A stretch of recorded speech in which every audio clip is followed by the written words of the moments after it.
Alright, this is it. Pauwi na tayo. Hindi ko na nakwento sa inyo or hindi ko na cover kanina yung mismong experience natin sa Blue Yeti. Pero eto ngayon, pag-uusapan natin kung ano yung naging experience natin sa ating camping with a Blue Yeti power station. It's a long-term review. Kumbaga, yung Blue Yeti, matagal ko na siyang gamit. Tested tong Blue Yeti natin. Almost 3 years na yata nagamit ko to. So ano ngayon yung masasabi ko after more than 2 years na nasa atin yung Blue Yeti? Yan sana yung pag-uusapan natin dun sa campsite. Kaso lang pagdating sa camping kasi gusto ko na-feel ko talaga yung camping. Hindi yung camping na nandun ako para i-cover yung product.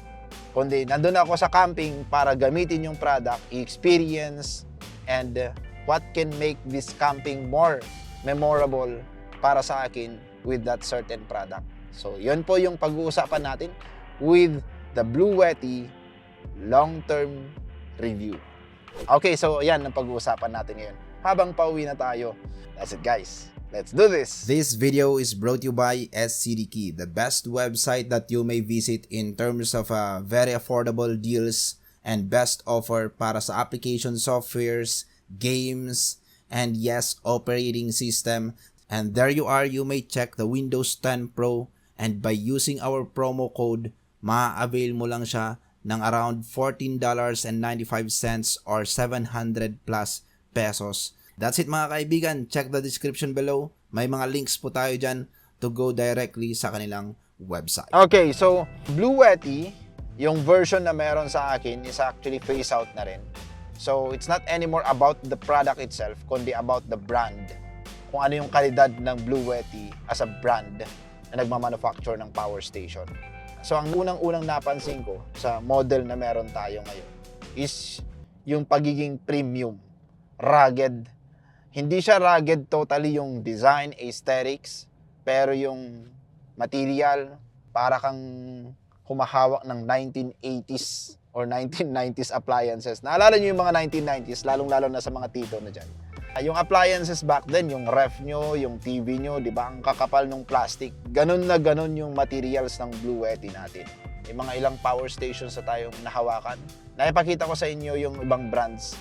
And hindi naman sa sinisiraan yung mga brand nila. Pero hindi ko nakita sa kanila yung premium quality of materials na nakita natin sa Blue Yeti. So, that's the first thing na masasabi ko. And that's proven for all throughout the years na yung Blue Yeti natin nakalagay lang sa ating truck bed, gasgas lang. Never nabasag, kahit na ilang beses nang natumba, papuntang Baguio, papuntang kung saang campsite man tayo, off-road man yan, never nabasag yung kanyang chassis. And then the second thing is, alam nyo ba na doon sa 3 taon na yon, nagamit-gamit ko to, minsan din namang nasira. Kasi may kapabayaan akong nagawa. Iniwan ko yung power station ng 1 buwan dito sa truck kasi hindi ko to ginamit ng more than 1 month.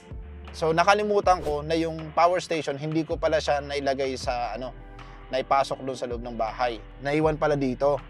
So ang pinaka protection lang nun sa araw is yung bed cover. So mas mainit doon. Kung dito nga sa loob ng sasakyan, iniwan mo lang sa parking lot na open space ng 1 araw, mainit na dito sa loob. Insulated pa to. How much more doon sa sa likod. So inaiwan natin doon, most likely 1 buwan or more than a month. Tapos after that, hindi ko rin siya chinek kung may anong laman doon sa loob kasi nga nandun din yung mga Thor box natin, nandun din yung iba pa nating mga gamit, and na ibiyahe-biyahe pa siya.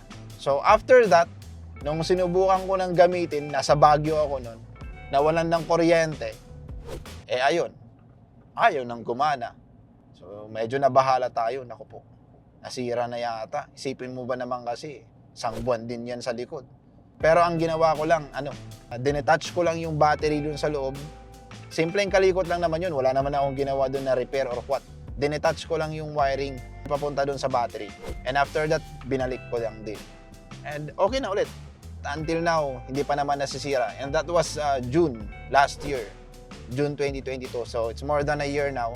Hindi naman bumalik yung sira na yun. So, Ibig sabihin doon lang sa negligence ko na iniwan ko siya sa likod ng sasakyan ang naging dahilan nun. Maybe na-shorted yung unit. And ayun, serviceable. So, that experience alone na sinare ko sa inyo, it proves na kalidad talaga yung ating Blue Yeti power station. And then the third thing na may share ko about this Blue Yeti, especially itong model na meron ako ngayon, is yung kanyang longevity. Ibig sabihin, hindi yung longevity na gumagana yung power station. Longevity that the battery they use is talagang quality siya.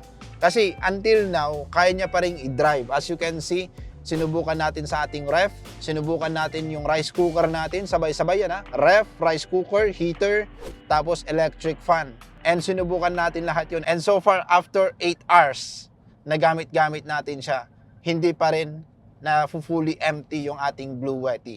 And alam naman natin na as time goes by, lalong-lalo na kung ginagamit natin lagi, especially with my case na, kumbaga, hindi ko lang ginagamit si Blue Yeti for camping, ginagamit ko rin siya dahil nga nag-travel kami from Manila to Ilocos to NCR, monthly. At the same time, may mga weekly kaming activities like picnic.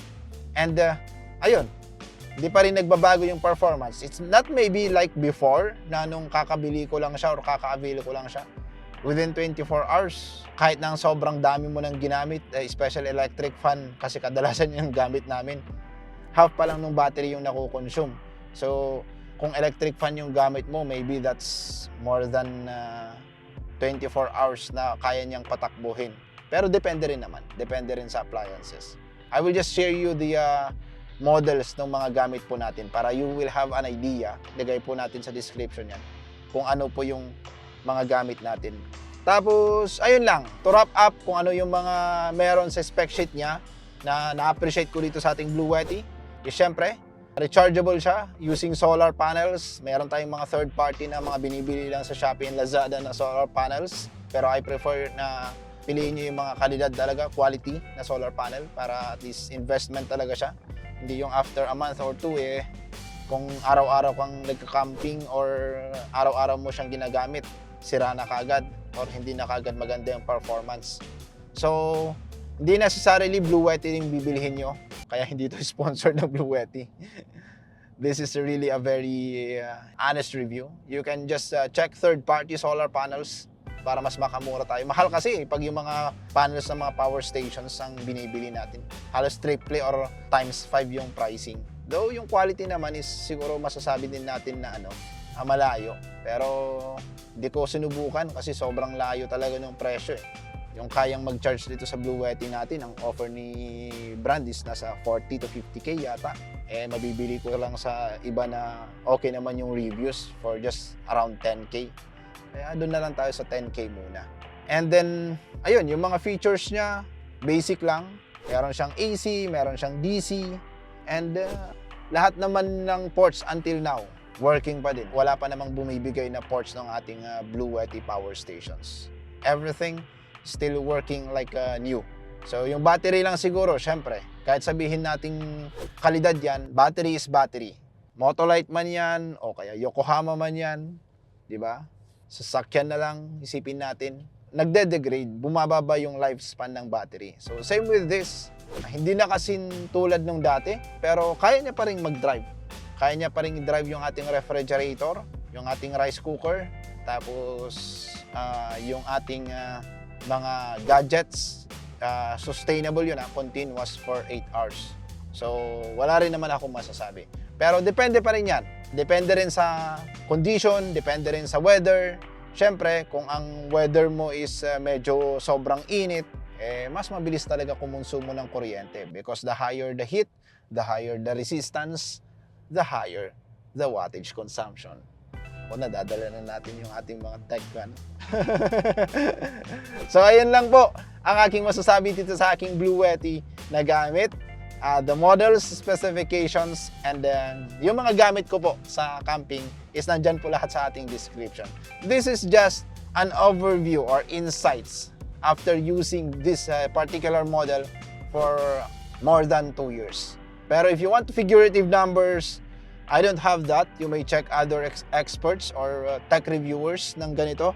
maybe they have the figurative data, pero hopefully this video will help you guys to have an insight kung ano yung kaganda ng camping experience, ano rin yung may bibigay ng isang power station sa camping experience mo. At the same time, if you may check, Blue Yeti is one of the brand na ginamit po natin. Kaya naman po, sinishare ko na lang din po sa mga naghahanap po dyan. Kasi ang dami na kasi ngayon medyo ang daming mga sumulpot na mga bagong brands. And syempre, power station was not really something na nandito na sa ating market for decades. So, yung iba dyan, baka isipin nila, bago lang si Blue Yeti, ito yung mas matagal na. Where in fact, Blue Yeti pa pala ang isa sa mga naunang mga brands. Actually, may mga nakausap nga tayo na taga ibang bansa din And they're not into tech, pero nung tinanong ko sila, nagka-camping sila, uy, alam mo yung brand na Blue Yeti? Alam na alam nila. Pero yung mga bago lang na mag-hop in sa activity na to, sa stress reliever na to, ayan. Just to inform you guys, Blue Yeti was one of the pioneers. Tapos, ayun, mga ilang mga power bank manufacturers na rin ang tumatalon sa power station. Like, I think meron na rin sa Romos, meron na rin sa Yubao. You may check them out too. Pero, if you will ask me guys, try this. Check other foreign reviews din for more detailed and figurative benchmarks. That's it guys, and thank you. Till next camping trip.